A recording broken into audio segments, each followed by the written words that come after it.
सभी कलीसिया को। आज हम परमेश्वर की महिमा के लिए कुछ गवाहियों को सुनेंगे। तो कलीसिया आपने ध्यान से सुनना इन गवाहियों को। हम विश्वास करते हैं कि जैसे परमेश्वर ने इनकी लाइफ में बड़े कामों को किया है, परमेश्वर आपके लिए भी उन रास्तों को खोलेगा। तो सिस्टर, क्या नाम है आपका? मेरा नाम जी पुष्पा है। मेरे हस्बैंड का नाम जी रामपाल है। आप कहाँ के रहने वाले हो? मैं लेरा गग्गे की रहने वाली हूँ। तो आपकी क्या टेस्टमनी है? मेरे जी घर की टेस्टमनी है जी। मैं मकान के साथ, नए मकान के साथ तो आप कितने सालों से घर बनाना चाहते थे और क्या क्या दिक्कतें आ रही थी? सिस्टर जी, मैं 6 सालों से घर बनाने की ट्राई कर रही थी। तो मतलब कोई भी इंतजाम नहीं हो रहा था घर बनाने के लिए। तो मैंने बहुत ट्राई किया। तो वैसे सारा खर्चा मतलब फिजूल खर्चों में चला जाता था। पैसे कमाते थे जो मेरे हस्बैंड भी कमाते थे। तो वो मतलब ये ड्रिंक भी करते थे। तो मतलब घर में लड़ाई झगड़ा मार कूट ऐसे सब कुछ होता था। तो मैंने सोचा भी मैं कैसे घर बनाऊं। भी मैं सभी दिमाग में टेंशन चलती थी मेरे। तो सभी ऐसे सोचते थे भी घर कैसे बनाए, घर कैसे बनाए। तो मेरे जी इतने घर के हालात बहुत मतलब कंडीशन में थे, बहुत खराब थे जी। तो मैंने ऐसे सोचती थी भी मेरा मकान कभी बनेगा कि नहीं बनेगा। मकान जगह को तो ले 6 साल हो गए थे जी। तो मैं ऐसे सोचती थी बनेगा कि नहीं बनेगा। तो वो तो परेशान रहती थी। तो ये भी ड्रिंक करते थे। तो मतलब मकान के बारे में कुछ भी सोच नहीं पा रहे थे। तो बच्चे भी मेरा मतलब कुछ भी कहना नहीं मानते थे। तो मैं परेशान परेशान रहती, दिमाग पर टेंशन हो जाती थी मेरे भी, मैं कैसे भी मकान बनाऊंगी। तो मतलब वो सोचते सोचते मैं बीमार रहने लगी।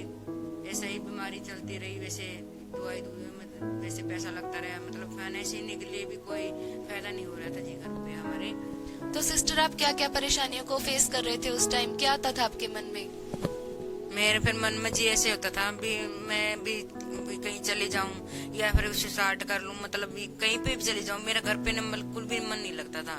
तो मैं ऐसे सोचती थी। या फिर रूस के जी में पैक के भी चली जाती थी, आपके घर पे चली जाती थी। तो वहां पे 3-3 महीने घर पे रहती थी। तो उनके साथ में कोई भी कांटेक्ट नहीं होता था हमारा भी कोई फोन में या वैसे कोई बातें बूतें होती नहीं थी। तो ऐसे मन होता था भी मैं वैसे यहाँ भी जिंदगी में मैंने कुछ नहीं करना, मैं तो बस मर जाना है। मैंने मेरी तो लाइफ में कुछ चली जाती थी। 3-3 महीने ही मेरे बच्चों का उस बच्चों पे पढ़ाई का असर पड़ता था। ये मैं स्कूल में बोलते तुम आते क्यों नहीं, नाम काटने लगे। तो मेरा लाइफ बहुत बुरा हाल है होने लगा ही। जब से मैं सोच रहा था भी अब काफी मैं सोचा भी मेरा घर उजड़ने लगा सब। तब मैंने सोचा भी अब मेरा कुछ नहीं बन सकता। तब मेरे को पता लगने लगा भी तुम किसी ने बताया मेरे को भी तू जो गलत कर रहा है, तेरा घर उजड़ रहा है। तो मैंने सोचा भी मैं अब क्या करूं, मैं किधर जाऊं। जब ये चली जाती थी तो मैं सोच रहा था अभी मैं और भी ज्यादा ड्रिंक करने लगा ही। ड्रिंक करने लगा तो मैं बीड़ी जर्दा सब कुछ खाता पीता था और भी ज्यादा मेरे बढ़ गया जी ड्रिंक। तो मैं जो कुछ मैं कमाता था ये वो सब उसी में ड्रिंक में चला जाता, नशे पत्ते में चला जाता था ये। तो सिस्टर मेरे को कोई हिसाब नहीं आया, मैं भी क्या करूं क्या ना करूं। रास्ते बंद हो गए थे। तो मैं हर एक जगह जाया भी मेरे को कोई सही नहीं हुआ। मैं कभी किधर यहीं पे बोलते भी आप ड्रिंक छोड़ दो, ड्रिंक छोड़ दो। मैं सभी के पास जाया ही, मेरी ड्रिंक नहीं छुट्टी, मेरा नशा पत्ता जी 3 महीने वास्ते जी उसके बाद जाती थी। तो मैं उत्थे ना शर्म आन लगी थी अपने आप ਨੂੰ। मैं फीलिंग ਹੁੰਦਾ ਸੀ मैं ਇੱਥੇ ਰਹਿੰਦੀ ਆ ਵੀ ਆਪਣੇ ਭਾਈਆ ਦੇ ਬੋਝ ਬਣ ਕੇ ਰਹਿੰਦੀ ਆ। ਤਾਂ ਮੈਨੂੰ ਆਪਣੇ ਆਪ ਨੂੰ ਸ਼ਰਮ ਆਉਂਦੀ ਸੀ। ਮੈਂ ਤਾਂ ਬੱਚਿਆਂ ਬਾਰੇ ਸੋਚਦੀ ਫਿਰ ਮੈਂ ਸੋਚਦੀ ਚਲ ਵਾਪਸੀ ਚਲੀ ਜਾਂਦੀ ਉੱਥੇ ਘਰੇ ਆਪਣੇ ਜਿਵੇਂ ਵੀ ਆ। ਚਲ ਜਿਵੇਂ ਰੱਖਣਗੇ ਵੀ ਆਪੇ ਰਹਿ ਜਾਵਾਂਗੇ ਉਹਨਾਂ ਕੋਲ। ਤੇ ਮੈਂ ਵਾਪਸੀ ਆਪਣੇ ਘਰੇ ਆ ਜਾਂਦੀ ਸੀ, ਇਹਨਾਂ ਕੋਲ ਰਹਿ ਜਾਂਦੀ ਸੀ। ਜਿਵੇਂ ਰੱਖਦੇ ਸੀ ਮੈਂ ਰਹਿ ਜਾਂਦੀ ਸੀ। ਮੈਂ ਚਲ ਮੈਂ ਠੀਕ ਆ, ਜਿਹੜਾ ਆਪਣਾ ਟਾਈਮ ਹੋ ਜਾਊਗਾ ਜਦ ਮੈਂ ਆਪਣਾ टाइम पास हो जाऊगा ਆਪਾਂ कर ਲਾਂਗੇ ਇਹਨਾਂ ਨਾਲ। तो सिस्टर, आपको जॉन क्रिश्चियन मिनिस्ट्री के बारे में कैसे पता चला? मैंने जी सिस्टर द्वारा जॉन क्रिश्चियन के बारे में पता लगा जी। तो मतलब मेरी दुरानी थी जी, उन्हें पे दुष्ट आत्मा का अटैक होता था जी। तो हमने सार्थक जी सारे फिरा लिए, कोई फर्क नहीं हुआ जी। तो वो बोले सिस्टर बोली भी एक बार आप चर्च लेके आओ उसको, भी प्रार्थना करो, अभी चंगाई को रिसीव करोगे आप। तो वहाँ पे चर्च में चले गए जी पहली बार लेके दुरानी को। तो वो जॉन पास्टर ने उनको ऊपर प्रार्थना की, हैंड कराया तो वो मतलब ठीक हो गई जी। ਅਸੀਂ ਫਿਰ ਪ੍ਰਾਰਥਨਾ ਕਰਾ ਕੇ ਜਦੋਂ ਘਰੇ ਆਏ ਤੇ ਅਸੀਂ ਰਾਤ ਨੂੰ ਸਾਰੀ ਫੈਮਿਲੀ ਨੇ ਵੇਖ ਕੇ ਜੀ ਵੀ ਫੈਸਲਾ ਲਿਆ ਵੀ ਹੁਣ ਅਸੀਂ ਵੀ ਕੀ ਕਰੀਏ ਵੀ ਅਸੀਂ ਕੀ ਕਰ ਸਕਦੇ ਆ। ਤੇ ਡੈਡੀ ਕਹਿਣ ਲੱਗਿਆ ਵੀ ਅਸੀਂ ਇਹ ਕਰਦੇ ਆਪਾਂ ਸਾਰੇ ਯਿਸੂ ਮਸੀਹ ਨੂੰ ਗ੍ਰਹਿਣ ਕਰ ਲੈਂਦੇ ਆ। ਤੇ ਅਸੀਂ ਸੋਚਦੇ ਫਿਰ ਵੀ ਸਾਰੇ ਕਹਿਣ ਲੱਗੇ ਵੀ ਆਪਾਂ ਸਾਰੇ ਕਹਿੰਦਾ ਸਾਰਾ ਟੱਬਰ ਰਲ ਕੇ ਅਸੀਂ ਵੀ ਪ੍ਰਭੂ ਦਾ ਨਾਮ ਲੈ ਲੈਂਦੇ ਆ। ਤੇ ਸਾਨੂੰ ਇਹੀ ਕਰਿਆ ਜਿਵੇਂ ਅਸੀਂ ਪ੍ਰਾਰਥਨਾ ਤੇ ਜਾਂਦੇ ਰਹੇ, ਚਰਚ ਡੇਲੀ ਜਾਂਦੇ ਰਹੇ, ਸੰਡੇ ਜਾਂਦੇ ਰਹੇ, ਪ੍ਰਾਰਥਨਾ ਰਿਸੀਵ ਕਰਦੇ ਰਹੇ, ਐਵੇਂ ਸਾਡੇ ਘਰ ਤੇ ਸੁਧਾਰ ਆਉਂਦਾ ਰਿਹਾ। ਤੇ ਜਿਵੇਂ ਮੇਰੇ ਪਤੀ ਨੂੰ ਵੀ ਮਤਲਬ ਡਰਿੰਕ ਕਰਦਾ ਸੀ, ਇਹਨੂੰ ਵੀ ਸੁਧਾਰ ਹੋ ਗਿਆ। ਤੇ ਸਾਡੇ ਅਸੀਂ ਸਾਰੇ ਘਰ ਦੇ ਵਿੱਚ ਮਤਲਬ ਜਿਵੇਂ ਪਹਿਲਾਂ ਤਾਂ ਹੜਾ ਖੜਕ के जिम्मे एक दूजे ने पैदे सी एवं ऐसी प्यार नाल एक दूजे नाल रहते। चर्च में जाने लगा तो एक बार प्रार्थना कराई तो मेरे को जब एक बार एक पास्टर जॉन पास्टर जी ने मेरे प्रार्थना करी तो लीड करा तो मेरे को नशे पत्ते करने जी नहीं करे तो मेरे घरे सुधार भी होने लग गई, पैसे बचन लगे जी, मेरे वधिया चंगी होने लगी। तो भी हुण मैं वधिया मेरी फैमिली वधिया हो गई ਜਦੋਂ ਜਦੋਂ ਅਸੀਂ ਜੀ ਪਰਮੇਸ਼ਵਰ ਦੇ ਘਰੇ ਜਾਣ ਲੱਗੇ ਜੀ, ਵਧੀਆ ਖੁਸ਼ੀ ਆਉਣ ਲੱਗੀਆਂ ਜੀ ਘਰੇ। ਤਾਂ ਜੀ ਸਭ ਬੀਜੇ ਬੋਲਣ ਲੱਗੇ, ਜਦੋਂ ਅਸੀਂ ਬੀਜ ਬੋਲਣ ਲੱਗੇ ਜੀ ਤਾਂ ਜੀ ਵਧੀਆ ਰਾਸਤੇ ਖੁੱਲ੍ਹਣ ਲੱਗੇ ਜੀ ਸਾਡੇ ਵਾਸਤੇ। ਵਧੀਆ ਕੰਮ ਕਾਰ ਹੋਣ ਲੱਗੇ ਜੀ, ਵਧੀਆ ਇੱਕ ਪਾਸੋਂ ਪੈਸੇ ਆਉਣ ਲੱਗੇ ਜੀ। ਆਏ ਸੰਡੇ ਜੀ ਜਾਂਦੇ ਰਹੇ, ਪ੍ਰਾਰਥਨਾ ਕਰਵਾਉਂਦੇ ਰਹੇ ਜੀ।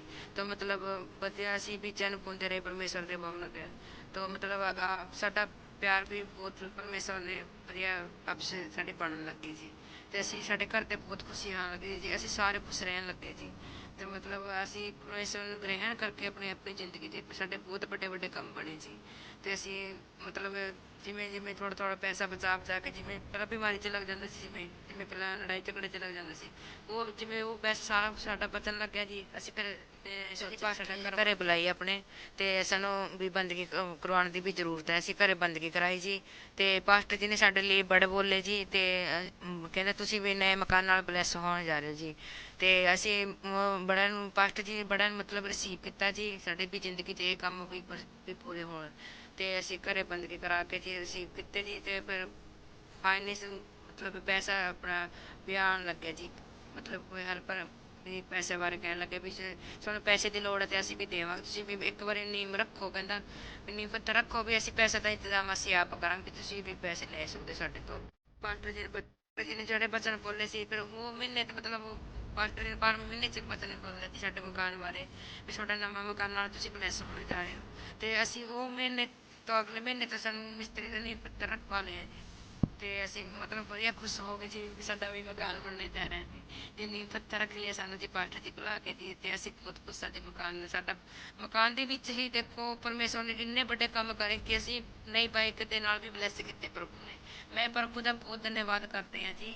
ਮੈਂ ਪ੍ਰਭੂ ਦਾ ਬਹੁਤ ਧੰਨਵਾਦ ਕਰਦੇ ਹਾਂ ਜੀ। ਮੈਂ ਦਿਲੋਂ ਧੰਨਵਾਦ ਕਰਦੇ ਹਾਂ ਜੀ। ਤੇ ਮੈਂ ਬਹੁਤ ਖੁਸ਼ ਹਾਂ ਜੀ ਆਪਣੀ ਜ਼ਿੰਦਗੀ ਦੇ ਵਿੱਚ। ਉਹਨੇ ਸਾਨੂੰ ਵੱਡੇ ਘਰ ਨਾਲ ਬਲੈਸ ਕੀਤਾ ਤੇ ਮੈਂ ਜੋਨ ਪਾਸਟਰ ਜੀ ਦਾ ਧੰਨਵਾਦ ਕਰਦੀ, ਦਿਲੋਂ ਧੰਨਵਾਦ ਕਰਦੀ ਹਾਂ। ਮੈਂ ਇਸ ਆਸ਼ੀਸ਼ ਲਈ ਪ੍ਰਭੂ ਦਾ ਧੰਨਵਾਦ ਕਰਦਾ ਤੇ ਜੌਨ ਪਾਸਟਰ ਜੀ ਦਾ ਵੀ ਧੰਨਵਾਦ ਕਰਦਾ। तो ਸਾਡੇ ਲਈ जो प्रार्थना करते हैं जी, सबने जय मसीह जी। तो सिस्टर आप उन फैमिलीज को क्या मैसेज देना चाहते हो जिनके घर में अभी भी लड़ाई झगड़े हैं, जो नशों में हैं और जो कर्जों में डूबे हुए हैं? ਮੈਂ ਜੀ ਸਾਰੇ ਕਲੀਸਿਆਂ ਨੂੰ ਇਹ ਕਹਿਣਾ ਚਾਹੁੰਦੀ ਹਾਂ ਜੀ ਵੀ ਸਾਡੇ ਘਰ ਦੇ ਹਾਲਾਤ ਬਦਲੇ ਪਰਮੇਸ਼ਵਰ ਨੇ, ਤੁਹਾਡੇ ਘਰ ਦੇ ਵੀ ਹਾਲਾਤ ਬਦਲਣੇ ਜਾਣਗੇ ਜੀ। ਤੁਸੀਂ ਪਰਮੇਸ਼ਵਰ ਨੂੰ ਗ੍ਰਹਿਣ ਕਰਕੇ ਦੇਖੋ। ਮੈਂ ਸਾਨੂੰ ਘਰ ਦੀ ਆਸੀਸ ਮਿਲੀ ਹੈ, ਸਾਨੂੰ ਘਰ ਦੀ ਆਸੀਸ ਮਿਲੇਗੀ ਜੀ।